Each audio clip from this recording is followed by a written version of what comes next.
Good morning. I'm Joyce Tischler, and I'm serving as the worship associate today. It's been 53 days since the presidential election, and my candle has been out. I've been living in a state of darkness, fear, and the absence of hope. That's new for me. I'm a lifetime activist. I've been an activist for 56 years, since I was 15 years old, and I've always been fueled by hope. It's always been there. I've never lost it. I've lost battles. I've lost all sorts of things. I grieve, and I move on to the next battle.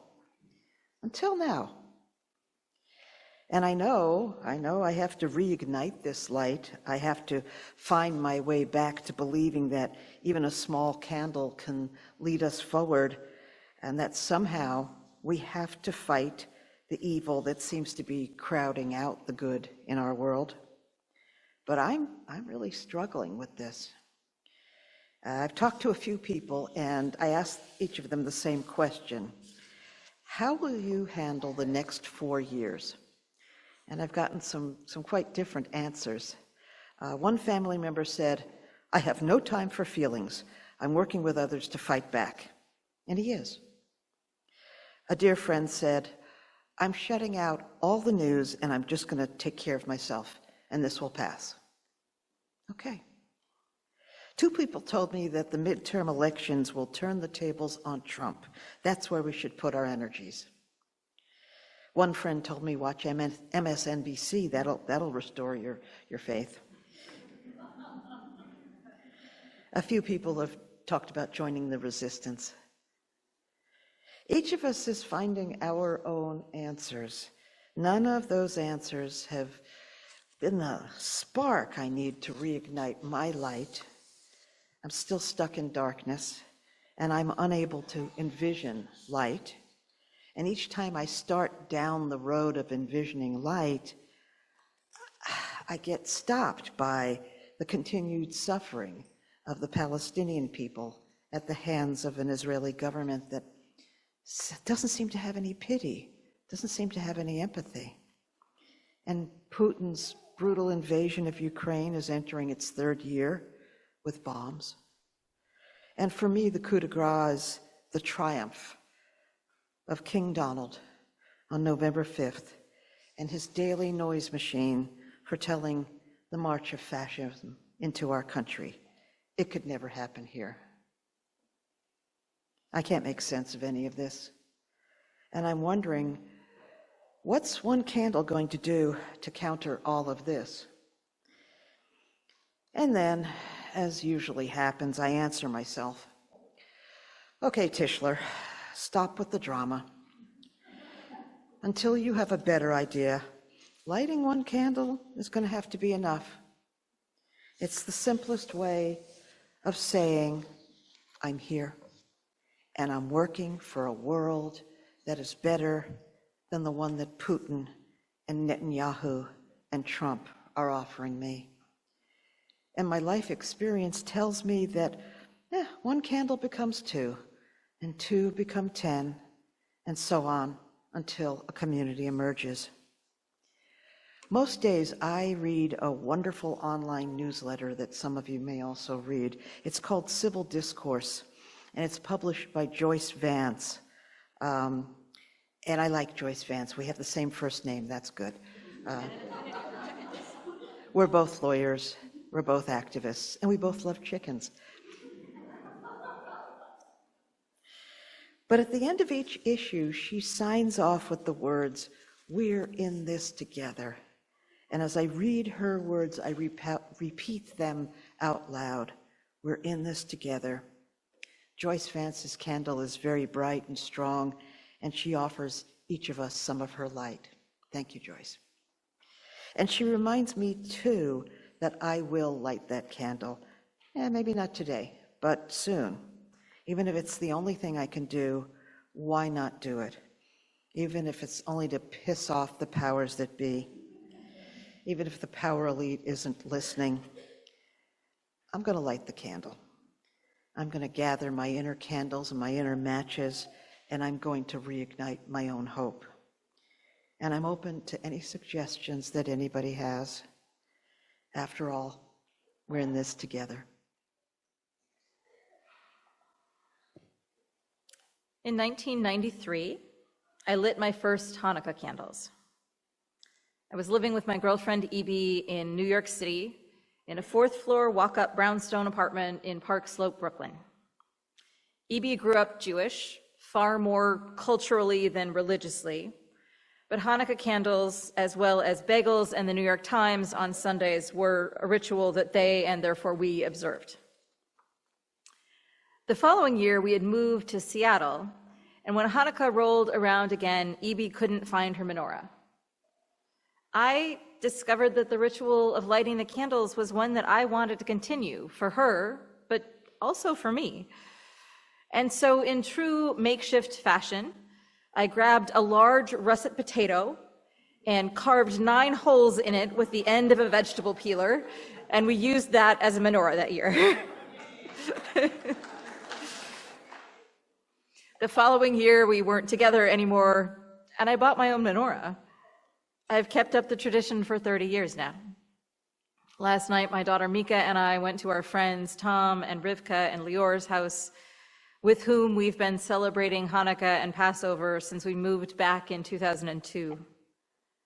When my daughter Marcia moved to Rhode Island last year, she took one of my menorahs and continued the family tradition. The original story of Hanukkah is a minor military victory. The Maccabees defeated a larger army that had taken over Jerusalem and defiled its temple.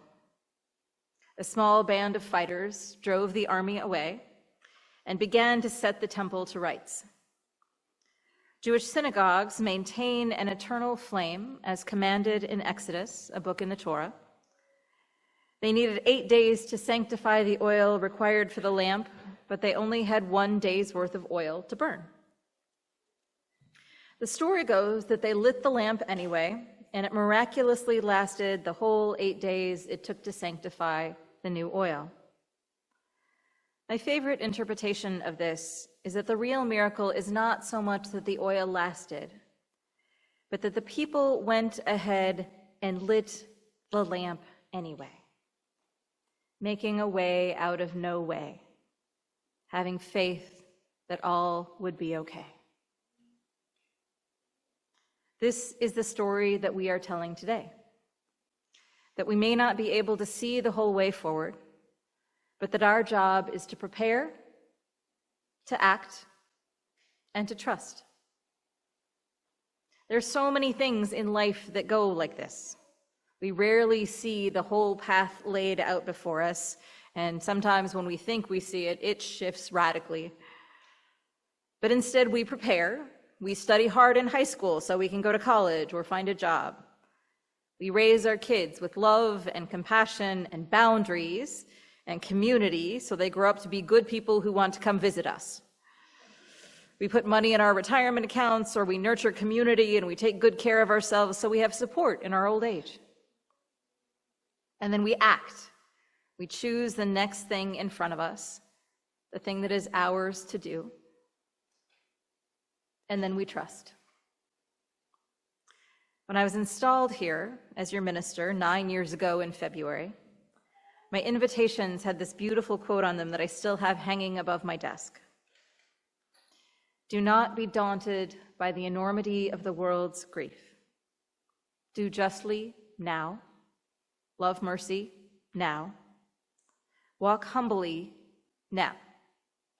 You are not obligated to complete the work, but neither are you free to abandon it. We are responsible to prepare, to act, and to trust. Right now, I'm fairly focused on going away on sabbatical. We have prepared. We have all the worship services covered for the next 4 months. We have a sabbatical team and an executive team who've gone all over all sorts of possibilities and have answers and people to contact and lists of what to do when. Leadership knows when to contact me in case of a major tragedy or a natural disaster or something. We've talked about board members for next year and the stewardship drive and the preliminary budget. We have prepared. And now it's time to act.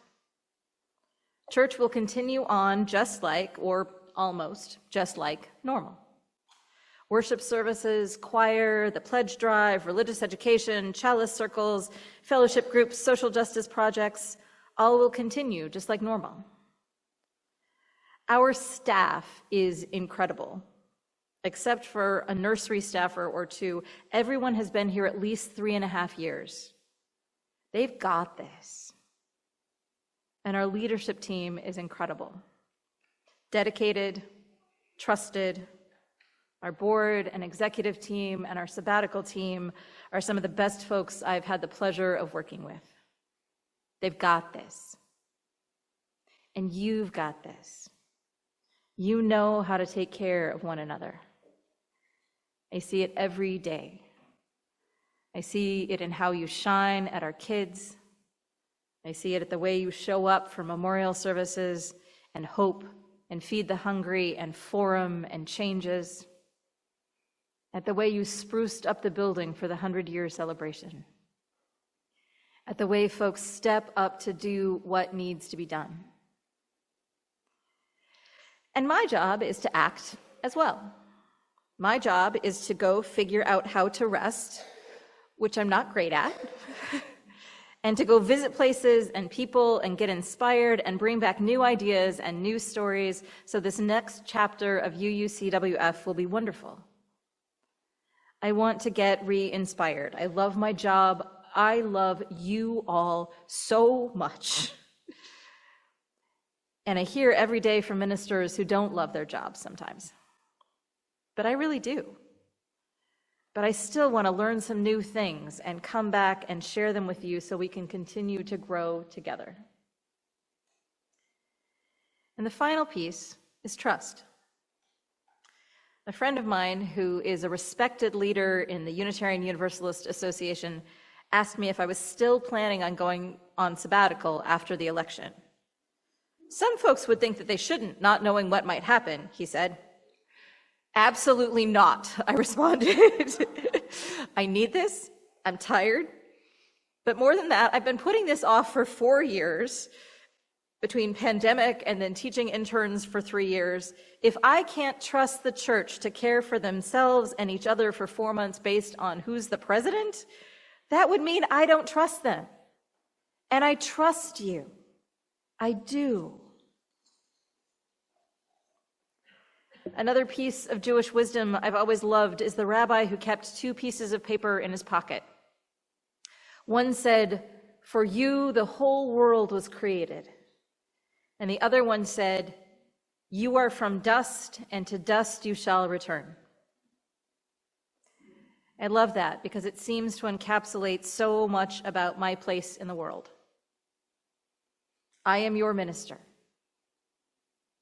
I'm kind of a big deal around here. Some of you love me. Some of you think I'm okay.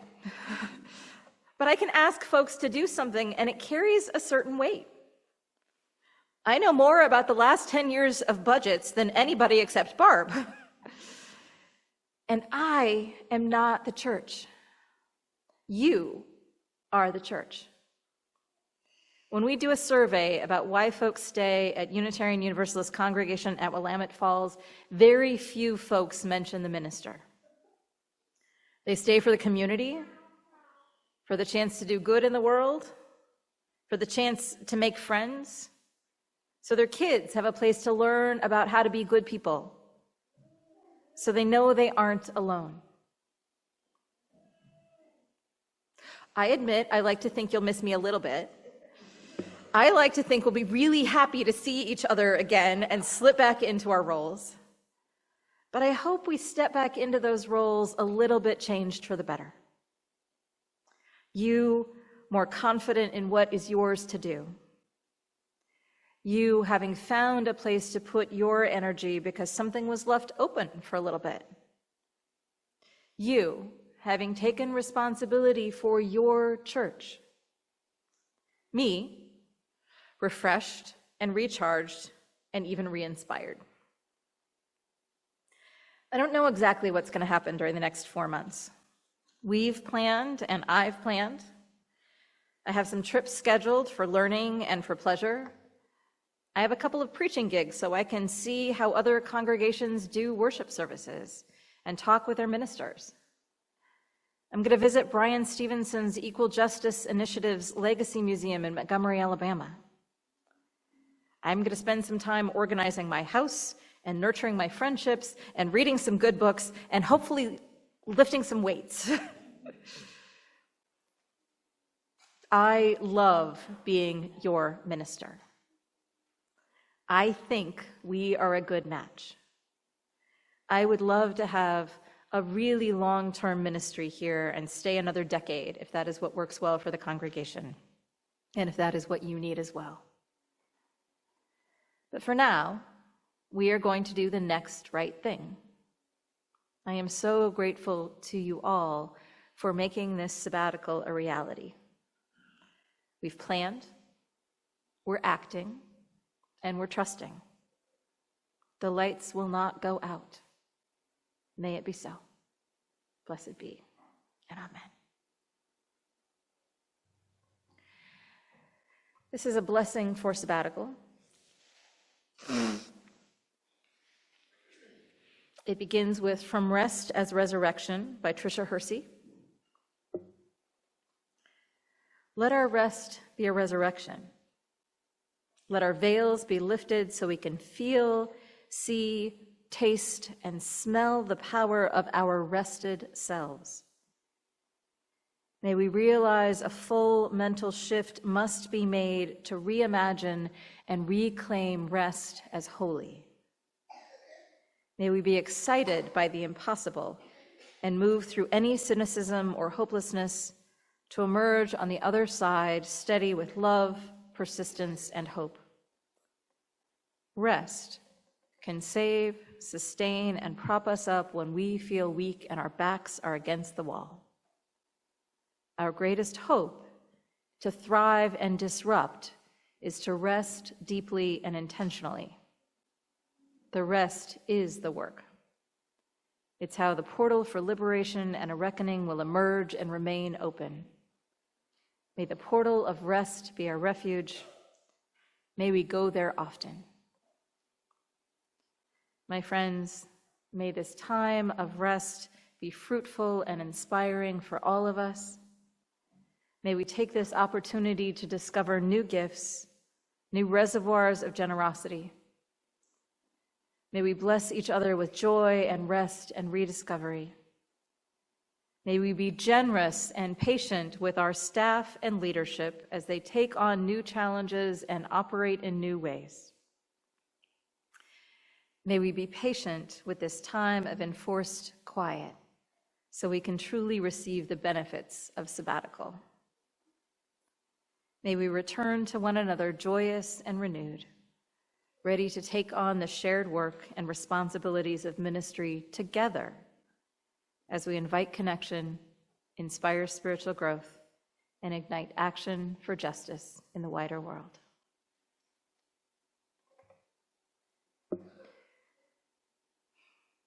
Many of you know that the ocean is my happy place.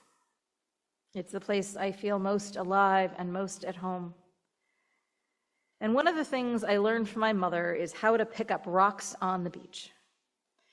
If you have been here a while, you probably have an agate I've found, or a stone from fire communion, or another ritual. And we're going to do another ritual with stones today, as we prepare to say goodbye to one another for 4 months. This time, though, I want us to talk about the beach in a different way. When I left the 2 congregations that I served previously to come and be your minister, I told them that the congregations were the beach the rocks were lying on. Most of the way the rocks are changed is from movement against one another. They shift with the movement of the waves, but they actually wear down from contact with the other stones and the sand. The minister is the wave. It might be the first thing you notice, but it shifts and changes. It's the actual beach that's going to make you stay someplace. Is it rocky or sandy? Are there good tide pools? Is it easy to access? Ministers come and go, which is not to say they don't matter. It's often the most common experience people have of the congregation. But this congregation has been around 180 years, and I've been around 9.5. They've probably had 20 ministers. And I know for many of you that I am the only minister that you have ever known. That matters. And I will be back. But for a while, it will be good to experience different tides, more interaction with each other, a better sense of who the congregation is without me. The stones that I am going to give out are ones my mom found on beaches over the course of about 40-odd years. They've mostly been polished in a rock polisher, like the one my dad gave me for Christmas last week. Over sabbatical, I'll polish my own batch of agates and work on polishing off some of my own rough edges so we can continue to do this work of shared ministry together. I invite you to make a line, to come choose a stone, and we'll take a moment together.